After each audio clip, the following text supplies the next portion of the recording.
Olá, quinto ano. Vamos para mais uma aula de história, meus amores. O tema da nossa aula de hoje é os primeiros habitantes do Brasil. Está no nosso livro de história, das páginas 58 até a 65.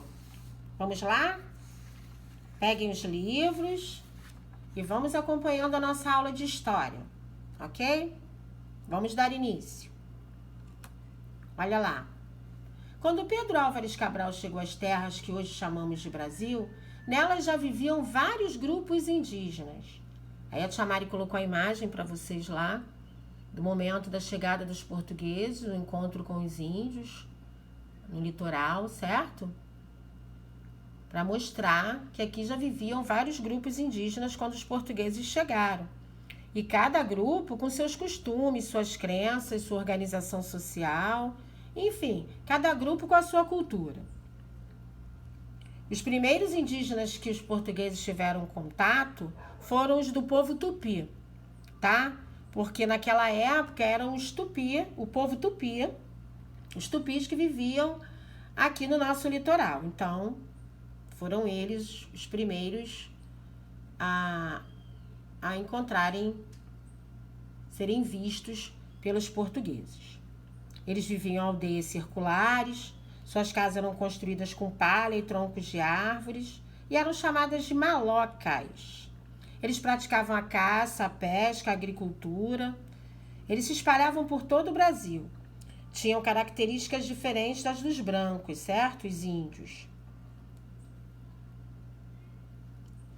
Quando Caminha descreveu os indígenas em sua carta ao rei de Portugal, ele registrou as primeiras impressões do povo. Ele escreveu que a feição deles é serem pardos, maneira de avermelhados, andam nus, sem cobertura nenhuma, ambos traziam o beiço de baixo furado e metido nele um osso branco. Os cabelos deles são corredios. Já se mostrava um certo espanto com a cultura indígena, que era bem diferente, né? Da cultura dos brancos. Isso gerou um certo preconceito em relação ao indígena, né? Vamos lá. No Brasil, existiam 4 grupos etnolinguísticos. Etnolinguísticos quer dizer que eram grupos que possuíam cultura e língua em comum. E esses 4 grupos eram Tupi, que já falei sobre eles, certo? Que ficavam localizados aqui no litoral, região do litoral.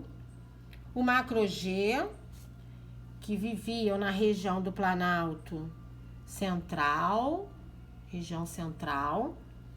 Os Aruaque e Caraíba, que viviam na Amazônia, ok? Olha aí, Tia Mari botou a imagem de um grupo de índios, provavelmente tinha uma tribo, com dança, algum ritual, ok? Para vocês terem a ideia de uma tribo.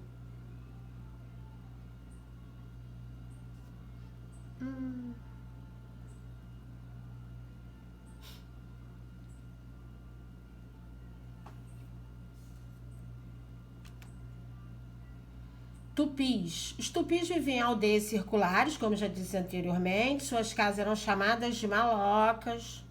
Foram os primeiros povos com quem os portugueses tiveram contato, certo? Pelo fato de viverem aqui no litoral. Que os portugueses vieram navegando, né? Pelo litoral.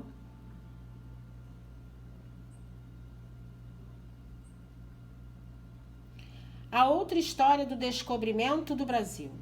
Parece absurdo, mas é isso que aprendemos na escola. Os portugueses descobriram o Brasil, onde já viviam os indígenas. Ficamos tão acostumados a pensar assim que não nos perguntamos como isso é possível. Sabiam que os indígenas viviam aqui antes da chegada de Cabral, mas falavam do descobrimento como se o Brasil fosse uma terra virgem, como se não fosse habitada por humanos, certo? Será possível que um lugar já habitado possa ser virgem? Só é virgem se ele não for habitado por pessoas, certo? Quando falamos em floresta virgem, não estamos dizendo que ela não é habitada por animais, mas sim que ela não foi alterada pela ação humana, pela ação do homem. E não foi isso que foi encontrado aqui. Existiam os indígenas, os donos da terra, o humano, o homem, né? Quando afirmamos que essas terras virgens foram descobertas por Cabral, estamos tratando seus habitantes originais, os indígenas, como se eles não fossem pessoas, mas sim parte da paisagem natural, assim como os animais e as plantas. A palavra descobrimento, crianças, está no lugar de outro termo que não costumamos utilizar, que é o termo conquista. Na verdade, as terras que viriam a ser o território do Brasil, elas não foram descobertas, mas sim conquistadas pelos portugueses aos povos indígenas, certo? Não era uma terra virgem, porque os índios já habitavam a terra, era o dono da terra. Olha lá, a imagem de uma maloca, tá, criança? Como eu disse, os tupis, as casas dos tupis eram chamadas, conhecidas como malocas. Aí a imagem de uma maloca, eu busquei, coloquei para vocês. Organização social indígena, organização social dos índios. As associações e organizações indígenas, crianças, surgiram em várias regiões do Brasil na década de 1980. Mas foi após a promulgação da nova Constituição Federal em 1988 que elas se multiplicaram, essas organizações. Com a Constituição, aconteceu a proteção às comunidades indígenas, estabelecendo prazo para que suas terras fossem demarcadas. Olha lá, o mapa mostrando a maior parte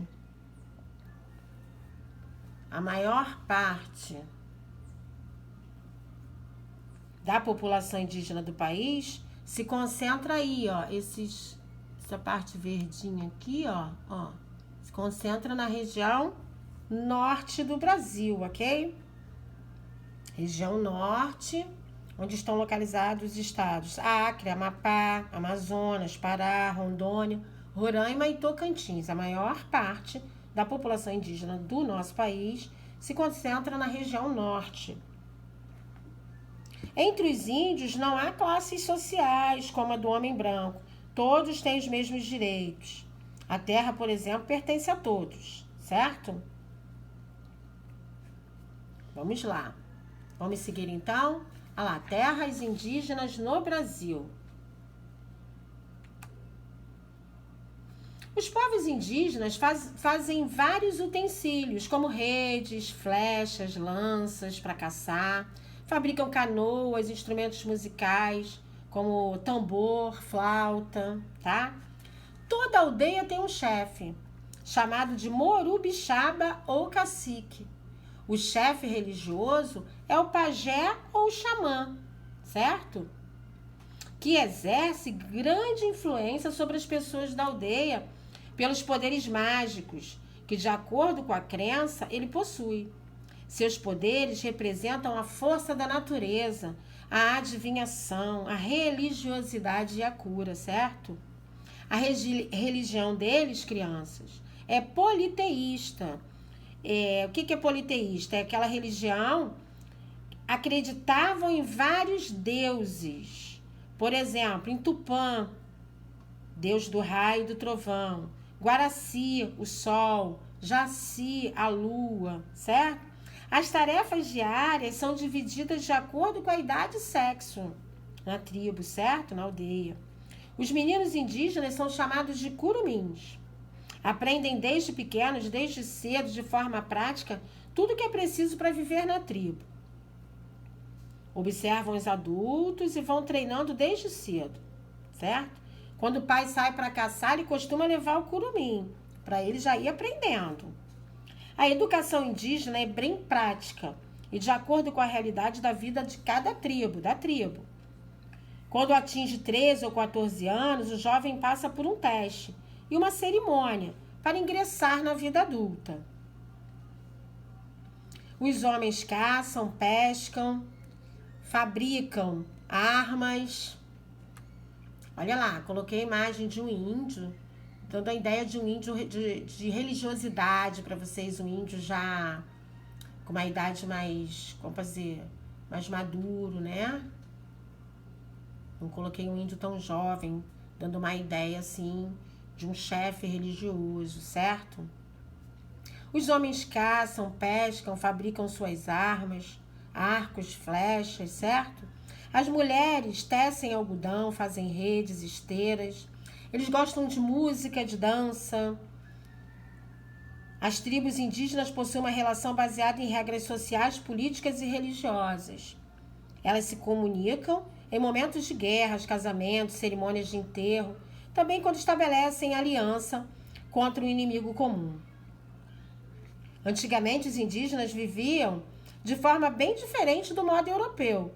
Usavam o essencial da natureza para sobreviver por meio da caça, da pesca, da coleta de frutos e raízes. Já falei da agricultura, da caça e da pesca, certo?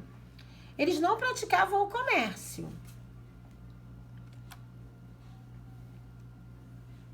Tudo que produziam se destinava ao próprio consumo.